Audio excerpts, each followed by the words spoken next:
One click and get solution. Hello everyone, आइए बात करते हैं कि किसी भी दो पॉइंट के बीच की डिस्टेंस को हम लोग किस तरीके से फाइंड करते हैं, यानी कि how to find distance between two points. आज हम लोग ये चर्चा करेंगे दो बिंदुओं के मध्य दूरी किस तरीके से फाइंड करते हैं। तो टाइम को बिना वेस्ट किए हम लोग अपनी वीडियो को आगे बढ़ाते हैं और जानते हैं कि कैसे निकालते हैं। नॉर्मल इसका एक फॉर्मूला होता है, क्या होता है देखिए, मान लीजिए लेट मेरे पास दो पॉइंट है ए, उसकी वैल्यू दी गई x1 कॉमा y1, अब दूसरा पॉइंट है एंड, दूसरा पॉइंट क्या है b, उसकी वैल्यू क्या दी गई है x2 कॉमा y2। ये मेरे पास दो पॉइंट्स हैं a x1 कॉमा y1 और b x2 कॉमा y2। तो इसके बीच की डिस्टेंस होगी ab। अगर इसके बीच की डिस्टेंस क्या है ab, इसके बीच की डिस्टेंस क्या है ab, तो उसका जो फॉर्मूला होता है क्या होता है under root x2 minus x1 का whole square plus y2 minus y1 का होल स्क्वायर, ये इसका फॉर्मूला होता है। ये फॉर्मूला आप लोगों ने पढ़ा होगा, क्या होता है डिस्टेंस बिटवीन टू पॉइंट्स, क्या होता है x2 माइनस x1 का whole square plus y2 minus y1 का होल स्क्वायर। आज हम लोग ये जानेंगे कि ये जो फॉर्मूला होता है ये आखिर आता कहां से, ठीक है ना। तो देखिए, मैंने मान लिया बनाई x एक्सिस और y एक्सिस बना ली, ये मेरा पास एक्सिस डायग्राम हो गया। ये मैंने x एक्सिस और y एक्सिस बना ली। एक्सिस डायग्राम को मैंने प्रीवियस वीडियो में अच्छे से एक्सप्लेन किया है, उसकी वीडियो नीचे डिस्क्रिप्शन में दी गई है, तो देखिए जाइए वहां देख सकते हैं आप। ये हो गई मेरे पास x एक्सिस, ये हो गई मेरे पास y एक्सिस, ये हो गई माइनस x एक्सिस, और ये y एक्सिस, और ये माइनस y एक्सिस। क्लियर है। तो ये मेरे पास एक एक्सिस डायग्राम हो गया। इस एक्सिस डायग्राम में मैंने क्या करा, x और y एक्सिस के बीच में एक लाइन रखी AB, x और y एक्सिस के बीच में एक लाइन रखी AB, A और B। तो जो A के कोऑर्डिनेट होंगे क्या होंगे x1, y1, और B के कोऑर्डिनेट्स क्या होंगे x2, y2 होंगे कि नहीं होंगे। मैंने नॉर्मली यही दोनों पॉइंट्स को ग्राफ पे रिप्रेजेंट करा है। ए बी पॉइंट से मेरे एक्स वाई एक्सिस पे है, ए क्या है x1, y1 और b क्या है x2, y2। इन दोनों को मिला के एक लाइन बनती है। हम लोग को इसकी इन दोनों के बीच की डिस्टेंस को फाइंड करना है। और एक बात हम लोग को और पता है, ये एक्सिस डायग्राम के बीच में जो ये एंगल बनता है कितने डिग्री का होता है, 90 डिग्री। इतना तो पता है ना हम लोग को, ये एंगल कितना होता है, 90 डिग्री का। एक्सिस आपस में एक दूसरे पे क्या होती है, परपेंडिकुलर होती है। तो आइए इसका ग्राफ बनाने की कोशिश करते हैं। तो अगर इस पॉइंट से अगर हम एक पैरेलल लाइन खींच लें, ये देखिए मैंने एक लाइन पैरेलल खींची और इस लाइन से एक लाइन एक्स एक्सिस पे पैरेलल काटती हुई बना दी। उसी तरीके से वाई एक्सिस पे काटते हुए दिखा दी मैंने, और इधर भी दिखा दी, ठीक है ना। तो यहां से क्या बात पता चलती है कि ये पॉइंट और ये पॉइंट, यहां पे देखिए इस पॉइंट पे x की वैल्यू कितनी है, x1, और इस पॉइंट पे यहां से लेके यहां तक x की वैल्यू कितनी होगी, ये कितनी होगी, x2, कितनी होगी, x1 होगी, सॉरी ये कितनी होगी, x1 होगी। ऐसा क्यों होगा ये मैंने आपको प्रीवियस वीडियो में बताया है। फिर मैं बताता हूं कि जो x का कंपोनेंट होगा, जो पहला कंपोनेंट होता है, पहले पॉइंट में जो पहली वैल्यू होती है वो x की होती है, और x की वैल्यू यहां एक्सिस डायग्राम पे इस तरीके से हम लोग शो करते हैं, ये मैंने पहले सिखाया है। उसी तरीके से ये डिस्टेंस मेरी कितनी हो जाएगी, ये डिस्टेंस मेरी हो जाएगी x2, ये डिस्टेंस मेरी कितनी हो जाएगी, x2। तो बात समझ में आ गई, x1 मेरी इतनी डिस्टेंस है और x2 मेरी इतनी डिस्टेंस है। उसी तरीके से ये डिस्टेंस मेरी कितनी होगी, ये डिस्टेंस मेरी होगी y1, और ये डिस्टेंस मेरी कितनी होगी, ये डिस्टेंस मेरी होगी y2। क्लियर। तो मैंने सिंपल सा x और y एक्सिस पे एक लाइन AB रख दी, और AB के कोऑर्डिनेट से जो लाइन बन रही है, लाइंस बनने के बाद जो कोऑर्डिनेट बन रहे हैं वो हम लोगों ने फाइंड कर लिए। क्लियर है ना। अब देखिए ध्यान से, अगर मैं ध्यान से देखूं, यहां पे एक ट्रायंगल बन रहा है A B, और ये अगर मैं इस पॉइंट को C मान लूं तो मेरे पास एक ट्रायंगल बन रहा है A B और C, जो राइट एंगल है किस पे, C पे। राइट एंगल है किस पे, C पे, क्योंकि मैंने कहा x एक्सिस और y एक्सिस के बीच में क्या बनता है, 90 डिग्री एंगल बनता है ना। तो y एक्सिस के पैरेलल है और ये x एक्सिस के पैरेलल है, तो जब दोनों इंटरसेक्ट करेंगी तो दोनों कितने डिग्री का एंगल बनाएंगी, 90 डिग्री का। देखिए वही बना रही है, ठीक है ना। अब देखिए AC देखिए AC क्या होगा। फॉर एग्जांपल मान लीजिए मेरे पास एक लाइन है, लाइन की लेंथ है 5 सेंटीमीटर, लाइन की लेंथ कितनी है 5 सेंटीमीटर, मैंने आपसे कहा कि इतनी लेंथ है 2 सेंटीमीटर, तो ये बची हुई कितनी होगी, ये कितनी होगी 3 सेंटीमीटर। क्या करा आपने यहाँ पे, बड़े में से छोटे को हटाया, बड़े में से छोटे को हटाया और आपने बची हुई लेंथ निकाल ली।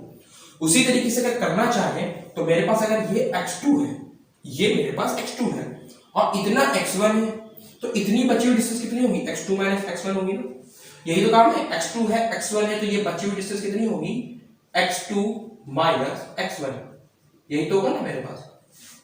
क्लियर है। उसी तरीके से मैं यहां पे निकालना चाहूं तो ये डिस्टेंस कितनी होगी, ये डिस्टेंस ध्यान देखिएगा, इतनी y2 है और इतनी y1 है, इतनी y2 है और इतनी y1 है, तो ये डिस्टेंस कितनी होगी मेरे पास, ये डिस्टेंस होगी y2 माइनस y1। तो x2 minus x1, y2 minus y1 और पॉइंट्स मैंने बना लिए। अब मैं निकालने जा रहा हूं ab की वैल्यू, तो इसको जरा ध्यान से देखिएगा, मैं ab की वैल्यू निकालने जा रहा हूं। तो देखिए ये मेरे पास एक राइट एंगल ट्रायंगल बना, मैं इस राइट एंगल ट्रायंगल को यहां बना लेता हूं, ठीक, ए बी सी, ठीक है ना, ये एंगल है 90 डिग्री का, 90 के सामने क्या होती है हाइपोटेन्यूज, और इस एंगल के सामने क्या होती है परपेंडिकुलर, और नीचे क्या होगी बेस। तो यहां पे मेरे पास पाइथागोरस थ्योरम लग सकती है, नहीं लग सकती है, तो मैंने क्या करा, इस एक्सिस डायग्राम में in triangle ACB, in triangle ABCD मैंने क्या लगा दी, पाइथागोरस थ्योरम। तो जब मैंने यहाँ पे पाइथागोरस थ्योरम निकाली, तो पाइथागोरस थ्योरम पहले होती क्या, देखिए hypotenuse square is equal to perpendicular square plus base square. तो देखिए हाइपोटेन्यूज यहाँ पे क्या काम कर रहा है, ये AB का काम कर रही है ना, तो यहाँ पे लिख देंगे AB का स्क्वायर बराबर परपेंडिकुलर क्या है BC, तो BC का स्क्वायर प्लस AC का स्क्वायर, वैल्यूज पुट कर देते हैं, AB की तो फाइंड ही करनी है, AB की जगह पे AB लिखा है, AB स्क्वायर बराबर BC कितना दिया गया है, BC y2 माइनस y1 का होल स्क्वायर, तो y2 माइनस y1 का whole square plus x2 minus x1 का होल स्क्वायर। AC कितना दिया गया है, AC दिया गया है हमारा x2 माइनस x1 का होल स्क्वायर। अब मैंने क्या करा, दोनों तरफ स्क्वायर रूट ले लिया, देखिए यहाँ पे स्क्वायर है, अब मुझे सिर्फ AB चाहिए, तो AB चाहिए और यहाँ स्क्वायर लगा तो स्क्वायर रूट ले लूंगा, टेकिंग स्क्वायर रूट, मैंने क्या ले लिया, स्क्वायर रूट ले लिया, तो मेरे पास AB बराबर कितना आ जाएगा, AB बराबर अंडर रूट, इसको मैं पहले लिख दे रहा हूं, इसको मैं बाद में लिख दे रहा हूं, देखिए क्या आ जाएगा, x2 माइनस x1 का whole square plus y2 minus y1 का होल स्क्वायर। ये देखिए मेरे पास फॉर्मूला बन के आ गया, डिस्टेंस बिटवीन टू पॉइंट का क्या आ गया, x2 माइनस x1 का whole square plus y2 minus y1 का whole square whole of under root. इस तरीके से हम लोग डिस्टेंस बिटवीन टू पॉइंट्स को निकाल सकते हैं, दो पॉइंट के बीच की दूरी को फाइंड कर सकते हैं, और इसका फॉर्मूला क्या होता है, x2 माइनस x1 का whole square plus y2 minus y1 का whole square whole of under root.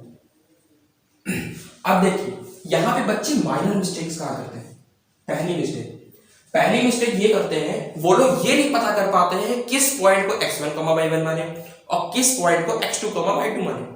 तो पहली बात ये होती है कि हम लोग किसी को भी x1, y1 और x2, y2 मान सकते हैं, x2, y2 मान सकते हैं, अगर दो बिंदुओं के बीच की दूरी निकालने हैं तो उसमें x1, y1, x2, y2 दोनों निकाल सकते हैं, या फिर जो पहले दिया गया होगा उसको x1, y1 और जो बाद में दिया गया होगा उसको x2, y2 इस तरीके से मान सकते हैं। क्यों मैंने कहा कि दोनों को एक जैसा मान सकते हैं, देखिए जरा ध्यान से देखिए, यहां पे लिखा है x2, यहां पे क्या लिखा है x2 माइनस x1, क्या लिखा है x2 माइनस x1, यानी कि माइनस करने पर जो भी वैल्यू आएगी अगर पॉजिटिव आएगी या फिर नेगेटिव आएगी, दोनों के ऊपर क्या लगा हुआ है, स्क्वायर लगा है, दोनों पे क्या लगा हुआ है, स्क्वायर लगा है। तो जब दोनों पे अगर स्क्वायर लगाओ तो पॉजिटिव वैल्यू होगी तो भी पॉजिटिव मिलेगी और नेगेटिव वैल्यू होगी तो भी नेगेटिव मिलेगी, क्योंकि प्लस प्लस प्लस और माइनस माइनस भी प्लस होता है। तो ये मेरा ये कॉन्सेप्ट हो गया। ठीक, एक क्वेश्चन देख लीजिए, मान लीजिए मेरे पास दिया गया है क्वेश्चन नंबर 1, ए पॉइंट दिया गया है 5,4 एंड बी पॉइंट दिया गया है 2,1। हमें क्या करना है, इन दोनों पॉइंट्स के बीच की डिस्टेंस निकालनी है। तो देखिए ए बी बराबर अंडर रूट, किसको ले लूं, इसको ले लूं, इसको ले लूं, चलो इसको ले लेता हूं, 2 - 5। तो क्या लिखेंगे यहाँ पे, 2 - 5 का स्क्वायर प्लस 1 - 4 का स्क्वायर कितना हो गया, यहाँ पे कितना आएगा, माइनस का 3 का स्क्वायर कितना आएगा, 3 आएगा। 3 का स्क्वायर करें कितना आएगा, 9 आएगा। तो यहाँ पे कितना आ जाएगा, अंडर रूट 9 प्लस यहाँ पे कितना मिलेगा, माइनस का 3 मिलेगा, माइनस का 3 का स्क्वायर करें कितना मिलेगा, 9 मिलेगा।